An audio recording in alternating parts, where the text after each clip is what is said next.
Okay, so welcome, Stuart. Thank you so much for joining me. How are you doing today? I'm doing I'm doing well. I have got a little bit of a back injury, which is making me feel a little bit uncomfortable sitting down. But apart from that, I'm feeling pretty good. So Hmm, it's a pleasure to be here and join you on today's session. great. Yeah. So, can you share a bit about your story and what you do and how you got to where you are today? Yes, so I am a founder of a company called BreathPod, and I have a show on Radio 1, on BBC Radio 1, called the Decompression Sessions. Um, So predominantly what I do is I teach all walks of life, ways to breathe differently, to change the way we feel, think, act, operate, and perform. So really using our breath as a tool and our mind as well, but predominantly breath and breath work and breathing to make positive shifts and changes in people's lives. So it's I launched BreathPod. It wasn't anything I'd really planned out. It was actually something that just helped me remarkably when I went through quite a rough time. I went through a sort of grieving process when I lost my girlfriend to cancer. And it was breathing that, lo and behold, I never thought anything about breathing before that point. But it was breathing that really helped and supported me. And the more I uncovered through my own practice, the more I wanted to explore and the more I wanted to learn, and then the more I wanted to share it. So that's where BreathPod is kind of launched from. Yeah, and from the looks of your website, you've worked with some incredible companies like Google and obviously the Radio One show. So it looks like you're doing incredible work. And it's interesting you say that. I don't think most of us take breathing for granted, don't we? We don't think about it. We don't pay any attention to it or really recognize that it could be a tool in the kind of deep way that you do it. How did you first discover breath work? How did you stumble upon it, or how did you find it? Yeah, to be honest, I was one of those people that never paid attention to it. There was aspects of my life where you need to catch your breath when you're doing exercise, or moments when you think, oh, my breathing is, um, different things when you do notice your breathing. But day to day, I hadn't really thought about it, and I didn't ever comprehend the power it would have to help heal in every sense of that word. And as I shared, I came to breath work through grief.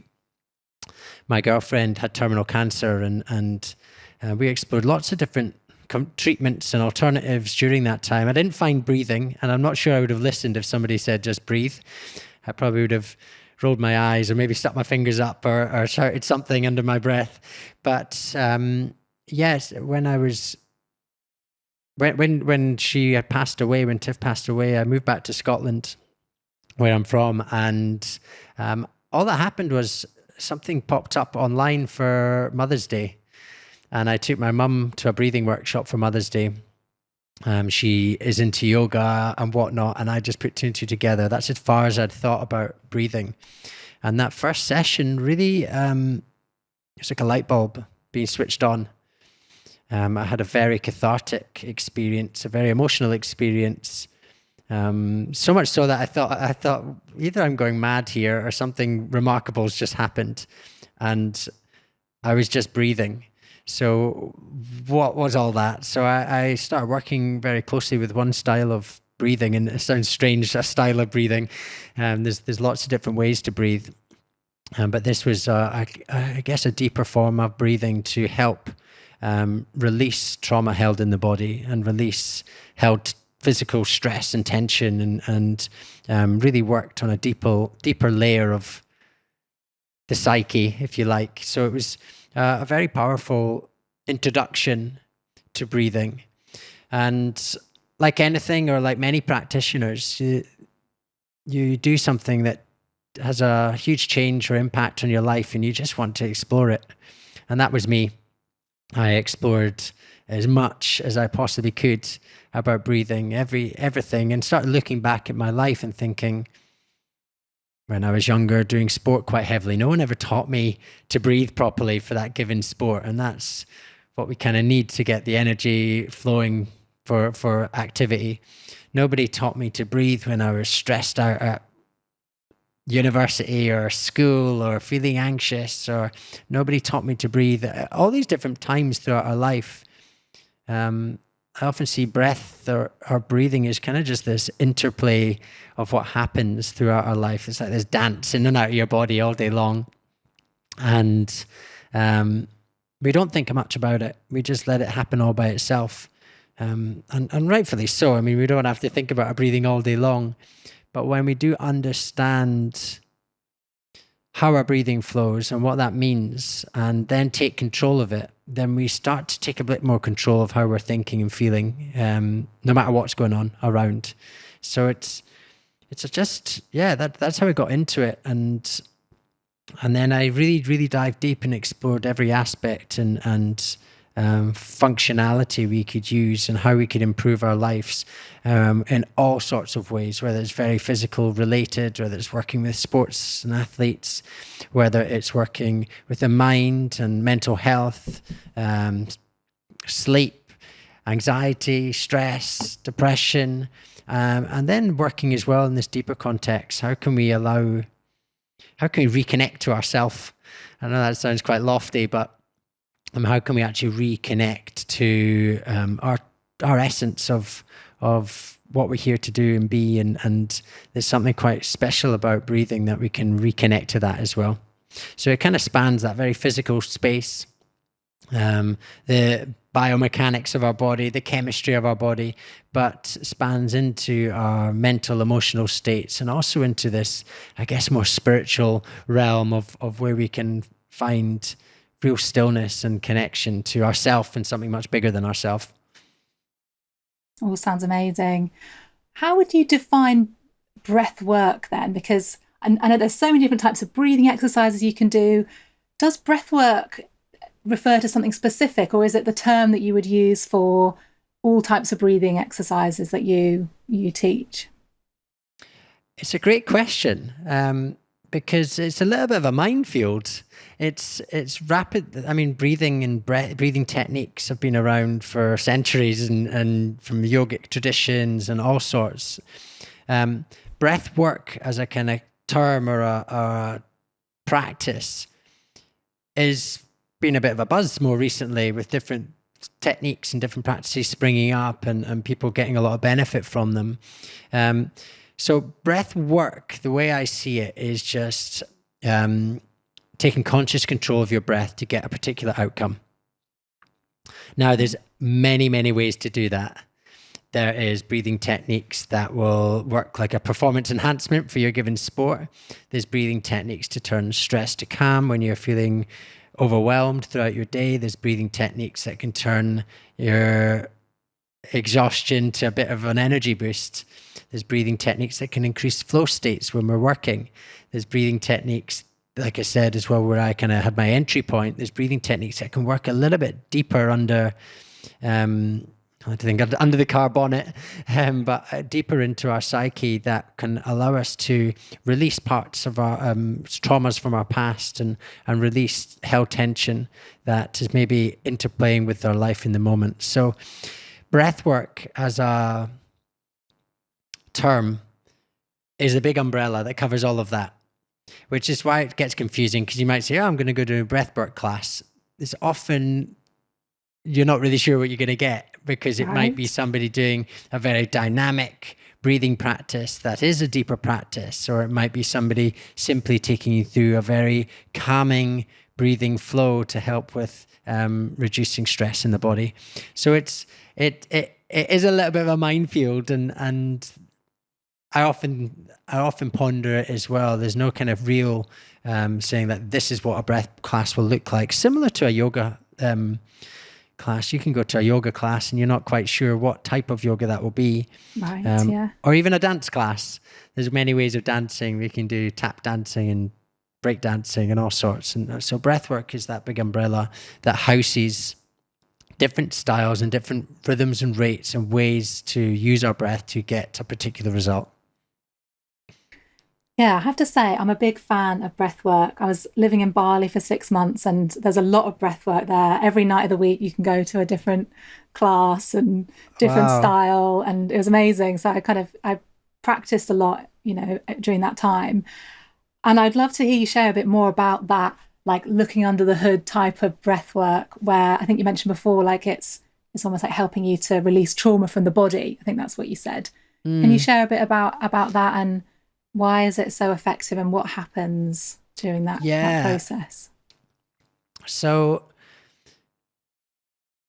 to understand this, we're going to kind of start at the very basics, because it will bring it into context, and it's something I talk about a lot. And then once we kind of run through this, it will hopefully make a little bit more sense on this deeper context. So our breath is on a very basic level. It's way more than this, but we'll start with the real basics. It's this exchange of gases to provide ourselves with energy and remove some waste.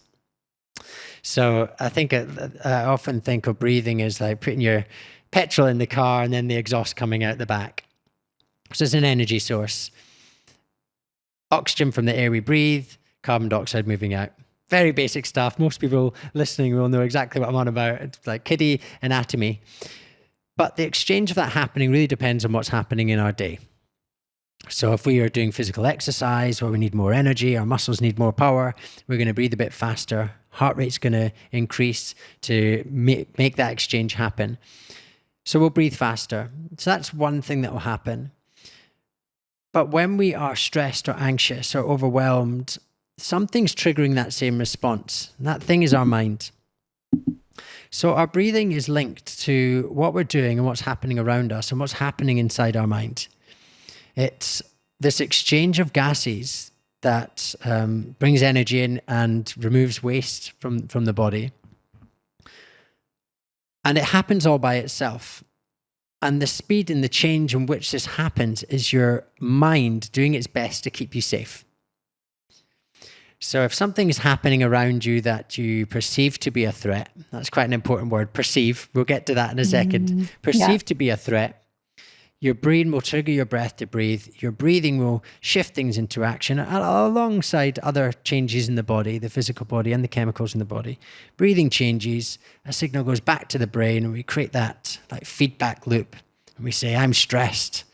It's happening in the mind and it's happening in the body. Now, that is a part of our evolution. It's like any other mammal. It's to keep us safe. If danger's there, if you wandered onto the road and you didn't see a car was heading straight for you, you'd see the car, you'd hear the horn, you'd take a big gasp of air in through your mouth probably and leap back onto the pavement to safety. So, very good thing to happen. Now, we can learn different breathing techniques because hopefully we're not standing in the middle of the road all day, but we might be thinking thoughts that are triggering us to experience stress.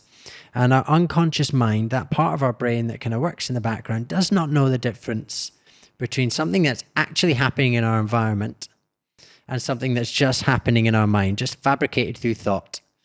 So if we have all those thoughts racing and maybe we're worried about what's going to happen tomorrow, or we got a busy day at work, or the kids are playing up, whatever it is, our thoughts will trigger our breath. So I often talk about this kind of analogy, the tiger coming in the room. The tiger runs in the room, you see the tiger, you see the threat, you click into gear and you get out of danger, your fight or flight response. Which also happens on our mind, the tigers in our mind, which tends to be the main tigers in our modern world. So that is one part of breath and breathing, and it's a very functional part. When we start looking under the bonnet, it's back to this perception thing that I mentioned, the perceived threat. Now, if we switch the tiger running in the room, that scary tiger, and switch it to a dog. I don't know your relationship with dogs, so if a dog came running into your room right now, you'd see the dog and either get very excited and run towards the dog and rub it on the belly or behind its ears, or you'd feel like the threat response would kick in and you'd hide in the corner or freeze. So why do you think somebody would be scared of a dog or excited by a dog?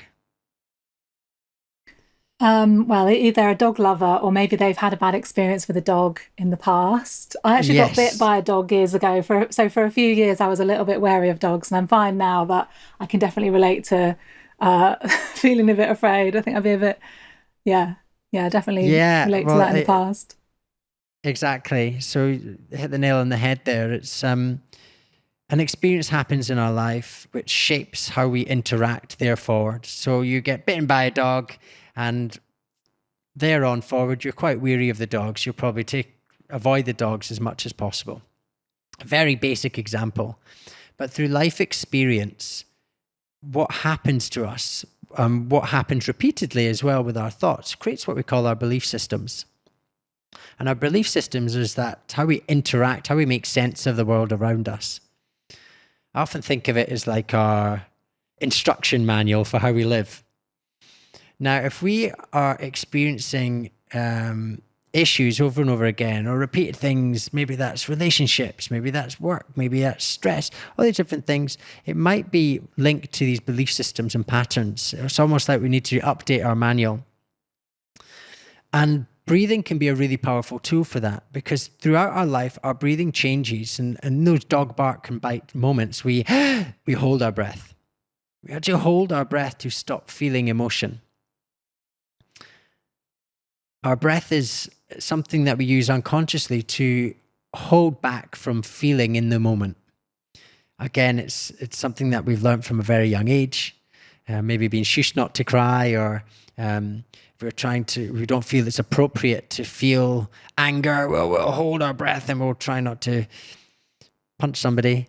Or perhaps if you are feeling really stressed, we're going to create tension in our body and we'll tense up our body. So our breathing is linked to how we're interacting with the world, and we'll start freezing our breath in those moments, especially those more traumatic moments, the dog barks, the dog bites.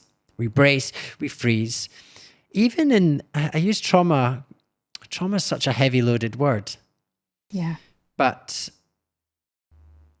when I say trauma, I also want to include and encompass experiences in our life that have impact.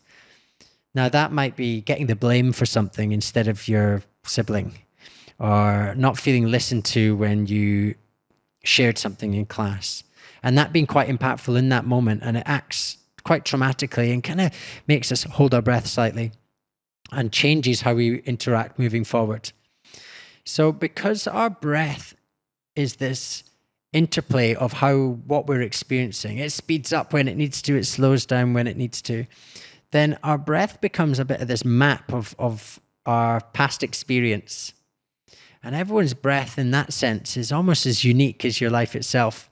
So when we start using breath work in a deeper context, we can actually start releasing some of these traumas from our past, because it's held there in the breath because of these holds. Now, I've used trauma again as quite a heavy loaded word, maybe quite the traumas that we try not to feel, but sometimes we don't allow ourselves to feel joy, or we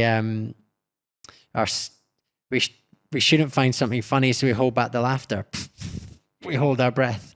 So it can be just not allowing ourselves to access joy. So our breath is mapped, and we create different tensions in our body to stop ourselves from feeling emotion as it comes up.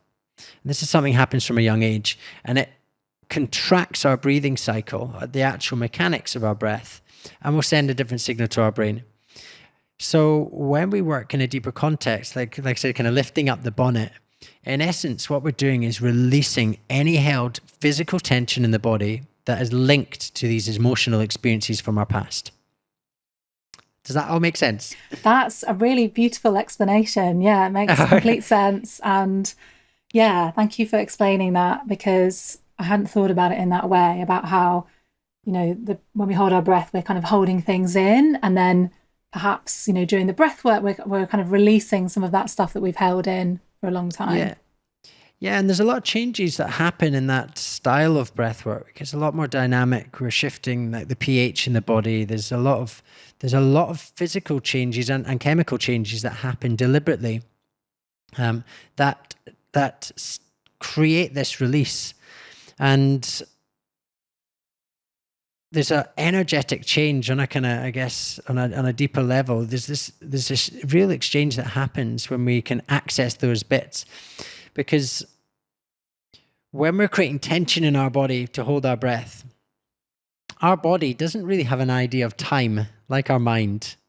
It's a bit separate in that sense. Our mind has this lovely filing system and says, that was yesterday, that was 2 weeks ago, that's tomorrow. Whereas our body is just cells, which are just atoms, and atoms are just balls of energy, and it's just vibrating in the present. So if we've got tension because we've been holding on to something and we've not allowed our breath to release and let that emotion integrate from when we were younger, our body will still hold on. It's still holding on to that as if it's still happening, because it's not given, you've kind of not given it permission to release it. So this kind of gives us that space, that open space to release that tension, to allow ourselves to feel good, to allow ourselves to feel maybe some of those dog barks and dog bites that we've not allowed ourselves to express because either we didn't feel it was appropriate, or maybe we didn't know how, or maybe our belief systems had us trapped in a way of being that didn't allow us to express. And what I mean by that last little statement, just was, when I said it, I kind of thought about myself again. And for me, when I first started breathwork and I was grieving, before that point, I didn't know how to grieve. I was anger, I was pissed off, I was annoyed at myself and the world around me. Should I have gone left instead of right? There was a lot of guilt, and I didn't know how to actually just let myself be and be emotional about it. And the reason being is, well, I'd done martial arts all my life. My teddy bear was called Tough Ted. Big boys do not cry. In my manual, it said big nut boys don't cry. So as an adult, when it came to something like grief, which is really, really sad and upsetting, I wouldn't allow myself to feel it because of that conditioning from my past. But when I allowed myself to work with my breath and sit in that space, it would just free up space and allow me to have that release that I'd been holding on to. And once we allow ourselves to have that release, we just let go. It's a bit like letting go of a bag of bricks. And it allows us to have a bit more energy, a little bit more flow in our life. Our mind becomes a lot clearer, and we can move forward with a bit more ease. Yeah, it's so interesting to hear you talk about how, yeah, it can kind of unlock emotions in a sense. I know myself, I have quite a strong kind of like critical mind that likes to stay in control. And I found that breath work is almost like, it's almost one of the only things. Like I do a lot of meditation and that's amazing, but I've done a lot of alternative practices. I've probably tried yeah, a large amount of different processes and practices and retreats and things. And I'd say breathwork is, for me, one of the best things because it seems to bypass the conscious mind. And it's almost like, as you said, getting under the hood, getting to that deeper level where the part of me that wants to be in control lets go a little bit and things can come up. And I've often found myself crying, feeling really unbelievably like blissful and joyful, laughing. All sorts of different emotions can come up. Is that so? What's it like if you're leading a breathwork session? Is it like people could be crying, people could be laughing? What's that like for you, and what do you notice the sort of reactions people have? Yeah, I mean, it completely ranges from nothing ceases to amaze me in those sessions. There is a lot of release. So some people are laughing, some people are crying, some people are experiencing some anger and frustration. It's a whole, anything on that emotional spectrum. When we allow ourselves to kind of work through it. And you shared something just then when you were talking about kind of let go of that part of your mind that's thinking. And there's research to suggest exactly that is what's happening. Because of the shift in the body, because we're changing the chemistry, we're breathing a little bit more dynamically, carbon dioxide's dropping, the body's becoming very alkaline. And what happens in our brain is we switch off what they call a default mode network, which is what houses that conscious part of our mind where we can have this conversation, and when we have an idea of time, and we can in any sense have our ego, not in the egoic sense, but this be able to live in our world, and the default mode network switches off often when we do this style of breathing. So in layman's terms, I like to think of it as we can access parts of ourselves that we don't usually access. We can sort out parts of the filing system. We can open that drawer, the third drawer down in the kitchen that we hope no one looks in, that's full of the old batteries and the old bits and bobs. We can go into that third drawer down and start sorting it out. So yeah, there's a lot of amazing things that happen, and it can, back to your question about the space and what happens in those sessions, it can be a range of all sorts of stuff. Sometimes people don't experience anything like that, and they find it just quite a peaceful experience, or they think, what's all the fuss about? Why that didn't happen today? And sometimes we try too hard, and that's part of our bag of bricks, and that might be our experience. We're really, really, really trying, and often when we're trying too much, it doesn't allow us to let go. So there's, it's like I said, it ceases to amaze me the things that come up in people's sessions, and when people sometimes share at the end, and it's just so lovely that there is this tool that we have on us and that we can utilize, and it's with us from that first breath to our last, that we can start to use to unwind some of the things that are maybe causing us distress throughout our day, even if we know it or not. Those different experiences that are making maybe our interactions throughout the day a bit tougher, or loading us up a bit more, making us overwhelmed and anxious. And this seems to be a very, very effective way to release a lot of that stuff and give us some space. I really like the idea of like lessening the bag of bricks somehow. Like we don't have to carry so much heaviness with us if we can release, a little bit more as we go. I want to keep that image in my mind. Yeah, there's another image that it was actually a client that shared with me, because I shared the bag of bricks, and he said, "Oh, I see it this way," and I've taken it from him now because I love it. And he says, "I see it as like a skylight that's got loads of pebbles on it, or leaves, and it's just like you're just taking them off one by one. The light starts to shine through, and you can actually start to see the sky," which I thought was quite a nice way to look at it as well. Lovely, yeah. I often hear people say that we don't breathe properly. Is this true? And I don't know if you phrase it in a different way, but that we don't really think about how we're breathing, or because people with anxiety, very often we might think about how we're breathing, but we're just kind of focused on the fact that our breathing doesn't feel quite right, or we can't get a breath. Do you think many of us are not breathing properly or in the optimum way? Yeah, I mean, research shows that a lot of people aren't breathing properly, and that's a number of different factors that play into that. I think the actual research is 1 in 10 have dysfunctional breathing, but then there's research that suggests that 40% of the population have chronic rhinitis, which is a blocked nose, and that is also not breathing properly if we're breathing through our mouth. So I'd say the prevalence of dysfunctional breathing, or less than optimal breathing, is really probably very high. And it's a funny thing to say, are we breathing properly or not?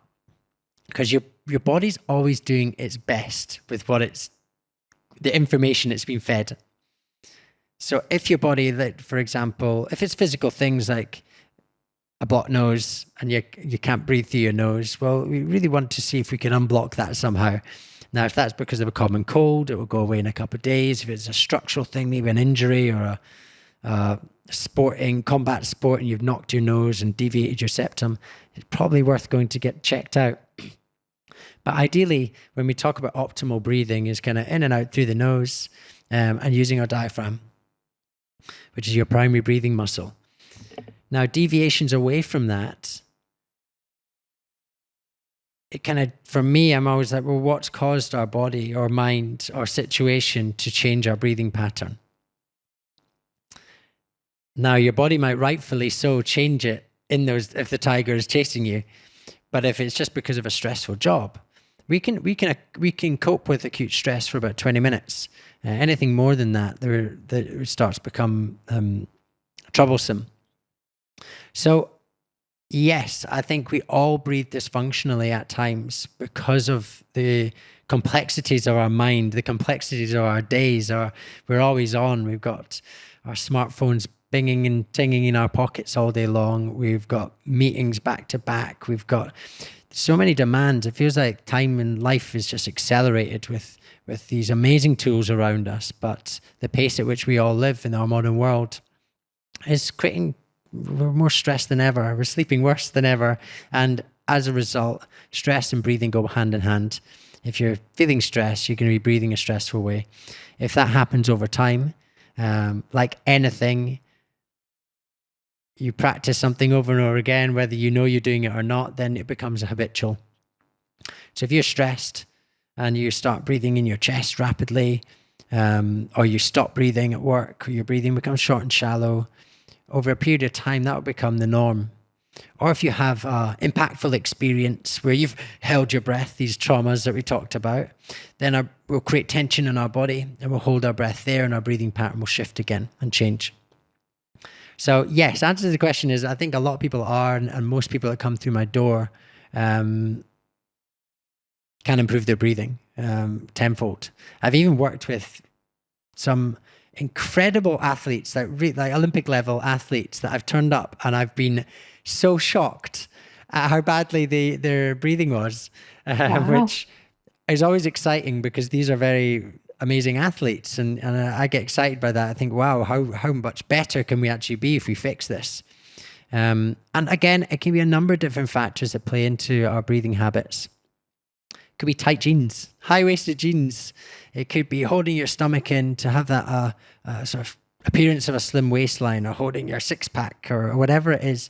So it might be just physical things like that, loosening your belt, making sure your diaphragms and your body's got room to breathe, and checking in and seeing if you how your breath is flowing and if that's the most optimal way to breathe for that given activity or task. Yeah, I wonder how much like really tight leggings that so many of us are wearing as we're working at home every day, or, tight tracksuit bottoms or something, it could be causing us to breathe, in a suboptimal way. I'm Yeah, wondering, I think I was going to say, I think the tracksuit bottoms ones are all right. It's maybe the something that's a bit more restrictive, even just a yeah, tight belt, yeah, or yeah. your high-waisted jeans, or I don't know if anyone's had a corset on. You can just that's obviously the extreme version, but you just can't breathe in these things. Right. Even bras for women. If you've got a real tight bra, I know that's the upper part of your respiratory tract, but it can be creating tension and making it hard to breathe. Yeah, okay, really good to be aware of. Is there any kind of breathing exercise that you can take us through now that people can do? I don't know where people might be listening. Maybe they're driving, maybe they're um, doing the washing up. But can you lead us through something very quickly that people can Yeah, it'd practice? be my pleasure to. My go-to, and I hammer home this phrase so much. I talk about it in the Radio 1 show. It's usually my first port of call for anybody who wants to just feel a little bit lighter and a little less stressed. And it starts with a phrase, because usually when we're stressed or anxious or overwhelmed, well, our brain goes into fight or flight mode, and we can't often access parts of our brain that kind of give us a bit more creativity or ideas. So it starts with a phrase that's really easy to remember. If in doubt, breathe it out.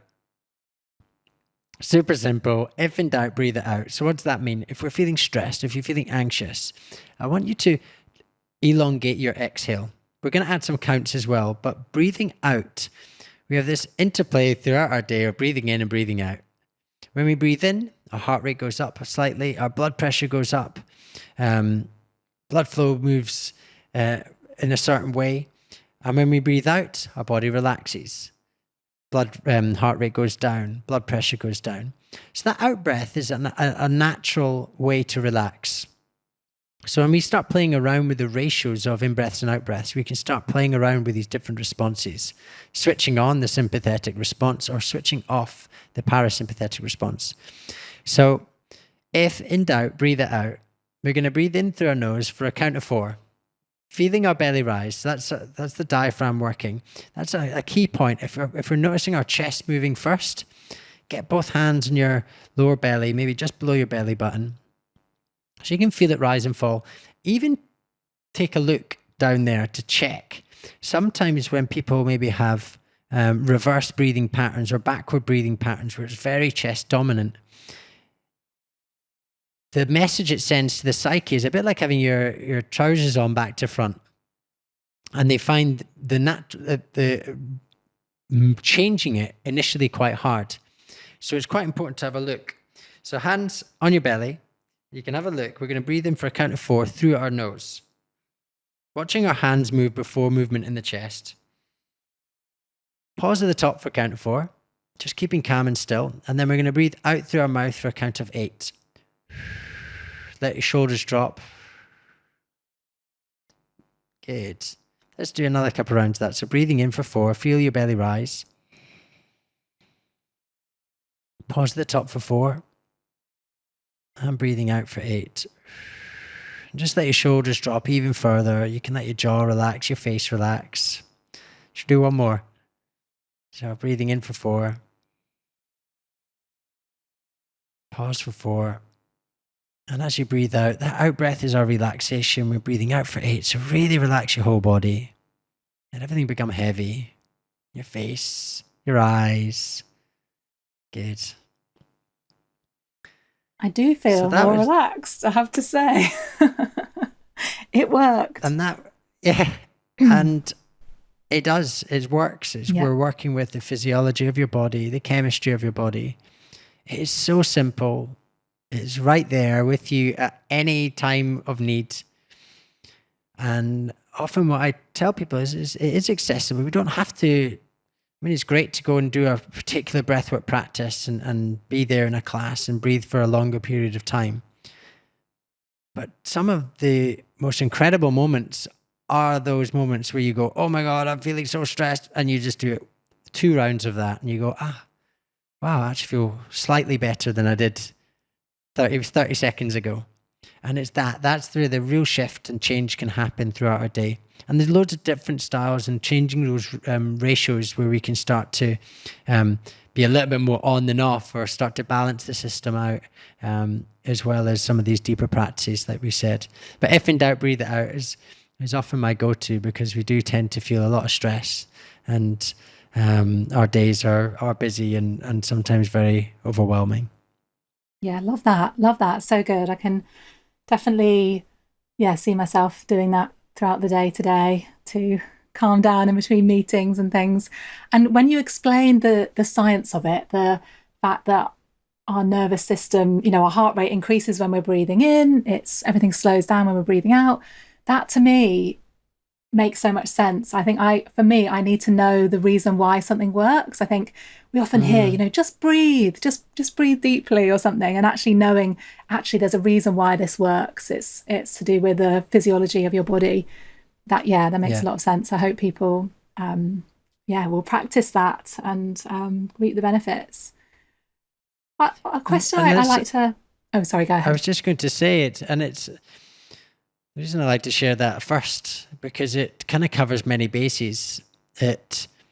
The physiology of what's happening is you're switching on the parasympathetic state, which is your rest, digest, repair mode.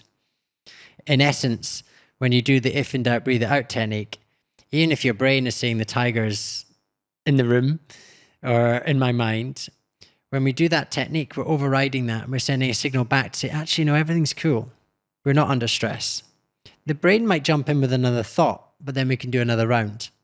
And the more you practice, you get better at regulating that stress response and calming yourself down. And because what it says in the tin is rest, digest, repair. So it's also really good to do if you've got digestion issues. If you practice a couple of rounds before you have your dinner or your lunch or any time you're going to eat food, to prepare your body to be in that state where you'll get the most from your food. If you're struggling with sleep at night, practice that again, because it's going to calm the system and move into that restful state. So it's not just the times of stress, there's other times where we feel like everything's a little bit out of sync and we're needing just to down regulate everything. We're needing just to calm down. We need to calm the system and let it do the job that it's there to do. Yeah, that's brilliant. Thank you for sharing that. So yeah, a question I quite often ask people who come on the podcast is there anything that you're struggling with in your life right now? And what are you doing to manage it or handle that struggle? Yeah, well, when I jumped on, I came straight out with my struggle, actually, at the beginning of our chat, which was I've slipped a disc in my back last week. And it's been really interesting and painful at the same time. It's an old injury that I had probably about 20 years ago doing judo that's come back. And at first it came back and I was, why me? Why now? Oh, and I was in this real funk of a headspace because just had a lot of things that I needed to get done, and this would press stop on everything. I couldn't sit down properly. I'm still even standing up at first last week. So it's funny. It happened, and it happened at a time when I was very busy and maybe not allowing myself to slow down. And sometimes I feel like when your to-do list is much bigger than your stop doing list, you tend to have these things that happen. Something kind of sends you a message to say stop and slow down. And this certainly feels like one of those. So what have I been doing to kind of manage that? After my couple of days of funk, I changed my perspective on it and asked myself, well, what is this teaching me? So instead of saying, why me, why now? I kind of said, well, actually, what is this? What is there any positive that I can get from this? This has been a niggling injury that flares up now and then. Is this the time to actually explore how I can get this fixed once and for all? How can I slow down? How can I, it sounds funny being the work that I do, but it has been, we all still have quite busy lives.